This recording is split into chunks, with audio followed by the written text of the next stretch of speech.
I guess the first question would be, how did you get to where you were before you engaged with Brave Start? What was the sort of early career and more recent careers that you were engaged So, leaving university, I tried to become an accountant and failed. I think accountants are a particular mindset, and they are great, but that just wasn't for me. And then at the same time, I was doing quite a bit of work for the Conservative Party on a voluntary basis, and they were then recruiting for um, constituency agents, which is basically the people on the ground that do the election law and the campaigning and that sort of thing. with? And I think because from my parents and the way other stuff that I'd done, I'd always had that feeling of the voluntary, drawn towards the sort of not-for-profit sector and something that actually contributed to the lives of the people.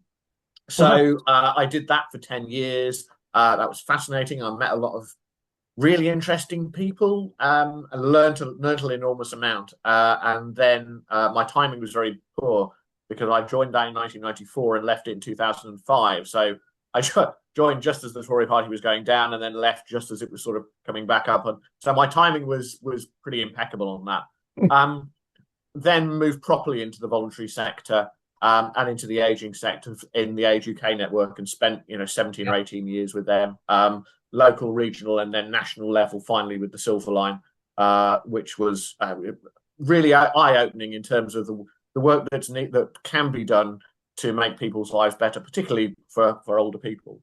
Then made a jump into the sort of think tank field, working for International Longevity Centre, and I think that was fascinating because having seen real people and done some of the policy work around that, to actually be on the sort of think tank and the policy development and the research and the academic side of it just gave another strand into Sure. what we need to do as a society to support people who are aging. Hmm. So that was kind of how, and then I left there in let's see, June of 2025. So about a year ago. Okay. And what made you sort of think I need to move on to something different, or I need to move past this and into another space? So I think there was a few things. I think one was that I'd been working in full-time employment for 30 years, and frankly, I was just a bit tired. Um, I think the other thing that occurred to me, I mean, ILC is a fantastic organization doing some really interesting and thoughtful pieces, but I got to that point where actually I wanted my work to be reflected in the lives of actual people rather than so we were doing some great work.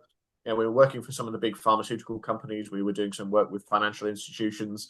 But for me, I couldn't draw the link between the work we were doing and an impact on an actual person, which is not actually what a think tank does. So in essence, I come to the conclusion I was sort of in the wrong role and in the wrong job. Okay. So I think it was okay. Well, I need to make this decision, and that's kind of where I got to. I think it was I could possibly have played the game, but actually it didn't feel right for me. I wasn't Yeah. motivated, and I think if I wasn't motivated, then clearly that's not good for me, and it's also not good for the bit of self-respect for myself and respect for the organisation. It wasn't right. Makes So that's how I got to the decision. Yeah, makes real sense. So, how did you start your journey to transition to where you are now then? What was the steps? So the first thing was to resign, um, because Fair enough. that's clear. So I mean there was, and again I think there was that idea. Well, I could have sort of stayed, and there is that whole concept of it. It's easier to get a job if you're in a job, and I get the thinking behind that. But I think my decision, I got to the point where I thought, no, if I'm going to do this, I need to make the break. Yeah. I also wanted some time out to think. So I actually spent the summer of last year not doing very much at all. I was very lucky with the sport. We've got the cricket, we've got the football, we've got the Lions tour with rugby, we've got the tennis.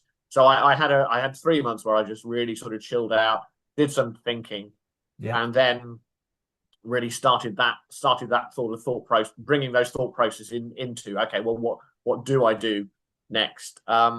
So I've got a concept in my head about supporting businesses and organizations and charities with this whole idea of demographic shifts and aging and them not being prepared for it. So working with businesses, charities, and local authorities maybe with Hmm. on that.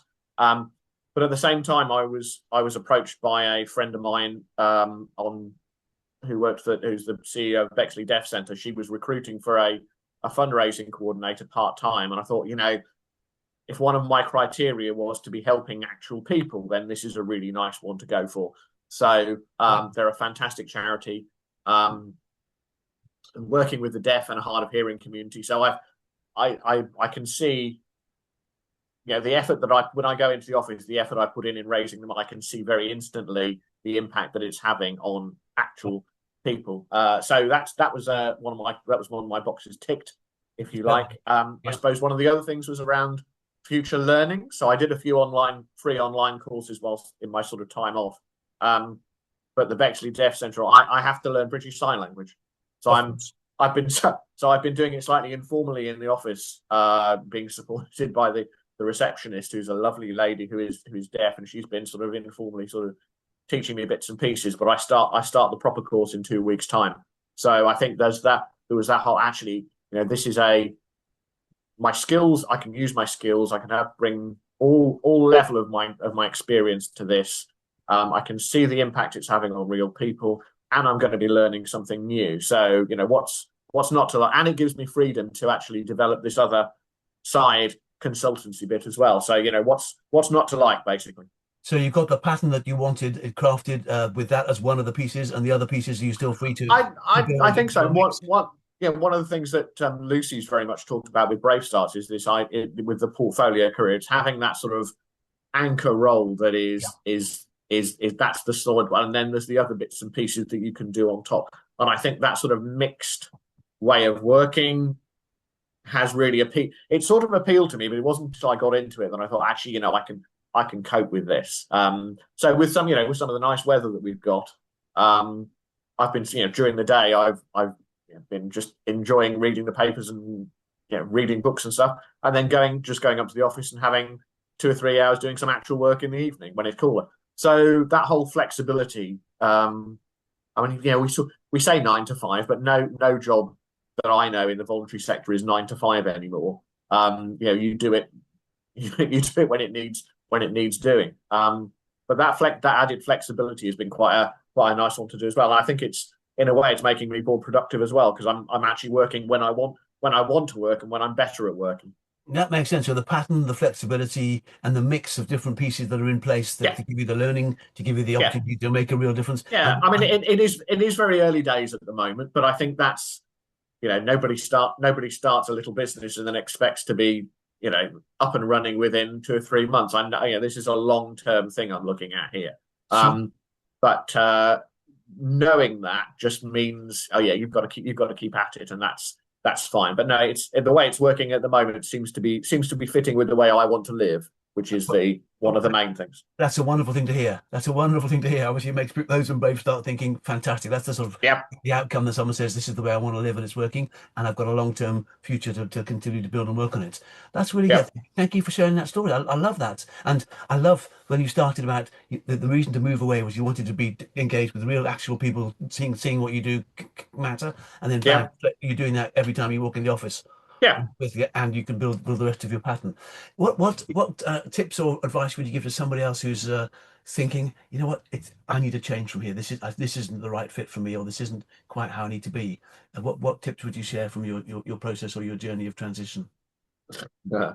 So this isn't a puff piece, but it is in effect. So I knew Lucy because Lucy and Brave Starts applied for a competition that International Longevity Centre was running Sure. just before I started. So I knew Lucy through that role, and I knew of Brave Starts, and I knew what they did and what they were up to, and the resources that they provided. So I suppose my tip for anyone else in this situation is actually look at Brave Starts, look at joining, because I mean, so that there's a few things that meant that actually when I made that decision, I didn't make it thinking I'd have no support. I didn't sort of launch my. I knew that actually when I resigned from that ILC job, Brave Starts was actually going to be there as a really good resource. There are others. There's a couple of agencies I know that do specific recruitment for people in their 50s on a sort of sessional basis, and I reached out with them as well. But from a Brave Starts point of view, I think there's a few things that it brought. So first of all, I mean, Lucy and her energy are just, if you For could sure. bottle For it, sure. if you For could sure. bottle it, you could power the country, couldn't you? Absolutely. But I think her passion for the role has meant that the organisation has energy for itself as a growing organisation, but also that reflects in the sort of people that they attract. Hmm. Which leads me on to the sort of second point, which is the sharing that I've been able to do with the people in Brave Starts. Not only, I've been bringing stuff, they've been bringing stuff back to me. So my best example of that is um, with my little business that I'm starting, I've called it Aging Untapped. Yep. I've registered it. I set up, designed my own website, and I went out to the Brave Starts people and I said, look, is there anyone out there who could give me a bit of constructive feedback on what it looks like and whatever? And I think I had 4 people come back, and I mean I have to say some of the feedback was a little brutal, but that's But what I helpful. wanted. But helpful. But it was constructive, and so these people were prepared to give up their time to help me produce something that is actually worth looking at. That's So I mean there fantastic. was And I've seen so it. I've seen it, and it is. I've checked your website, yeah, obviously, and and it is. I think that's and I and my and I've done similar, not on websites. I've done similar help for other people within Brave Starts, but that whole you give out and you get back, and I think that's a very powerful thing that Brave Starts offers. There's an enormous amount of expertise, but there's a willingness to share that, That's and not on a contractual basis, but on a, well, actually we're all in the same boat. If I can help you, then why wouldn't I? yeah. That's Um, lovely to hear. Really so I nice. think there's something really, really powerful in that as well. And then I suppose the resources that Brave Start has got. I mean, I went through the new members introduction, and the Yeah. LinkedIn one was very useful, and the 2 LinkedIn ones were Yeah. very useful. So I think, but pulling all that together, it's almost, if anyone was actually going to make this move, it's almost okay. Well, this is a real resource. So you're not on your own, and there's some practical stuff as well. That's that's So that's anyone exactly anyone what in this everyone. position, you need to do this. It's a pretty unique resource. And I think the other thing that I know some people in Brave Starts are experiencing, and if you're not in it, you wouldn't have this sort of support. Yeah, the jobs market itself, with the agencies and the online applications, that's pretty brutal. I Yeah. mean, the people in Brave Starts who are saying that they put hundreds of applications in and they're not getting anywhere, and they join Brave Starts to look at why and get hone their skills, but also increase their network. So I think as a sort of psychological and emotional support for this leap, I think Brave Starts is fantastic. It's you're not alone. I think Exactly. that's Yeah. the Thank you. that's the main message. The struggling solo individual is different than somebody who's got others who understand, recognize, and Absolutely, yeah, that's absolutely, wonderful to hear that echoed back exactly yeah, what all the buttons we're trying to hit. That's yeah, amazing, fantastic, and it looks like you're in the place you want to be. It's rolling in the right direction for you. You've got that anchor piece in place. You've got your other plans to build on from here. It's yeah, I love phrases like how I want to live my life. It's stuff about the main reason that I wanted to make the change was to be doing something actual, direct, and yeah, and learning, and those boxes are being ticked. It looks like whatever those 4 or 5 key boxes are seem to be in place and are being ticked. I'm yeah, liking the way you roll. That's fantastic. And thanks yeah. for sharing it with us.